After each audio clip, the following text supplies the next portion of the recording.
then click new, then enter po natin yung name. So vinserver 2019. Sa part po na to is magset lang tayo ng password sa admin natin. So ang saset kong password is cocomelon123 and yung unang letter is capital letter.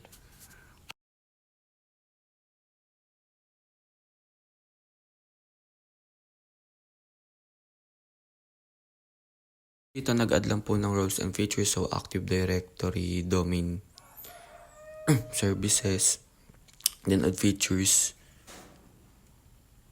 After Then, that, nag-add lang tayo ng new forest, then which type po is natin yung bsit4c.com. After na-type yung bsit4c.com, click next lang. Then, dito naman gumawa lang tayo ng new user, which is si Jan Smith. Then, yung user login niya ay jan.smith. Then, nagset lang din ng password. Dito naman isinet lang natin si Jan Smith bilang administrator. Dito is login lang natin si Jan Smith.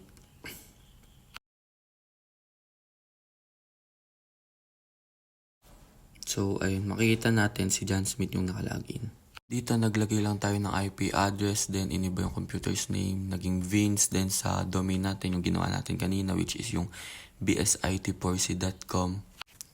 Then, pagtapos nyan, click lang natin yung OK.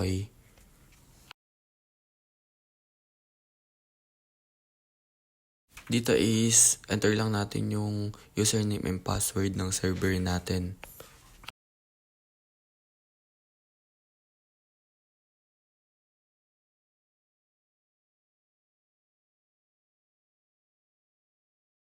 Then pag na-login na, makikita natin na connect na tayo sa ating domain. Dito nabalitan na ating mga wire din na RJ45 na din. Then i-crimping tool na natin siya. Pareho yung dalawa. So diinan lang. After makrimping tool, ikat naman natin siya. Yung mga sobrang wire. Pagkatapos niyan, itatas na natin siya. So, eto. Tas natin siya. Dapat dyan 1 to 8. Sabay-sabay. Yan. Storage po natin, naglagay lang po tayo ng Ubuntu 2024.4 na version. Dito naman po is nagset lang tayo ng 3 GB.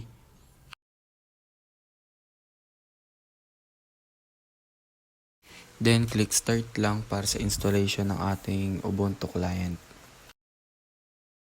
After installation, magre-restart lang yung Ubuntu. Para ma-connect tayo sa sa ating domain, ayusin lang natin yung network parameter. So punta tayo sa settings, then wired, then settings. Tapos set lang natin yung IP address na connected sa ating domain. Then sa server natin na 192.168.1.5. After na to is punta lang tayo sa terminal. After that, click lang yung add. Set lang natin yung mga packages and yung mga configuration natin. Tapos, update natin. Tapos, nagbago tayo ng ng hostname, which is naging Ubuntu na.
And nakita natin na nakapag-update tayo dito.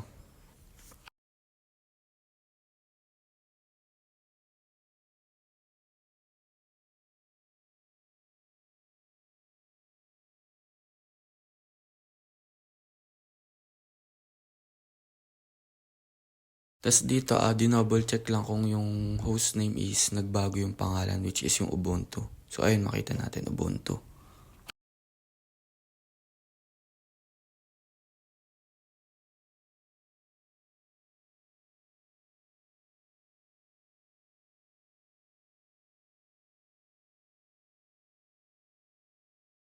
Dito is mag-i-install lang tayo ng package.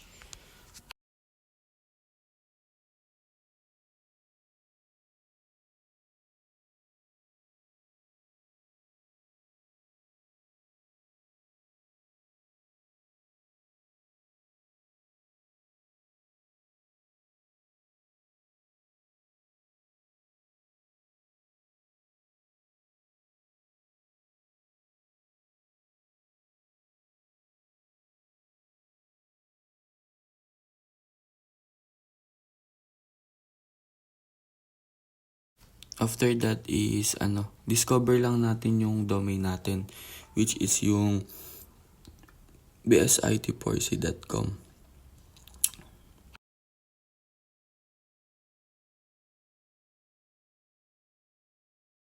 So, eto makita natin na nakakonect na tayo.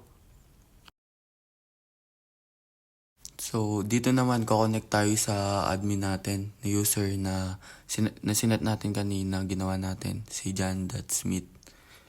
So, dito na-connect na tayo sa server natin. Para ma-check to, makita natin sa server 2019 natin na nandun yung list ng mga computer. Ayun, makita natin dito na dito yung John PC1 and yung Ubuntu. Then, dito naman sa Ubuntu naman tayo. Para makakonect tayo, punta tayo sa file manager.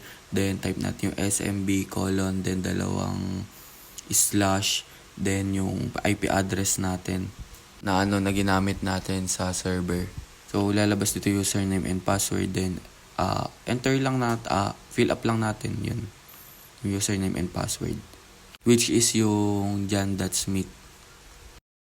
So, pag na-enter to, dapat makapag-file sharing na tayo. So, tingnan natin. Dito sa server natin, gagawa lang ako ng folder and papangalanan ko siyang server 2019 _ files.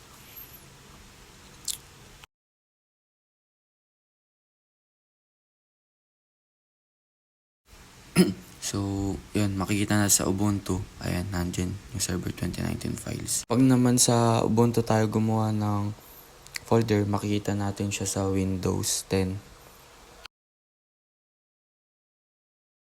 Dito, gawa lang tayo ng folder name na Ubuntu Files. Tapos, ayun, check natin siya sa Windows.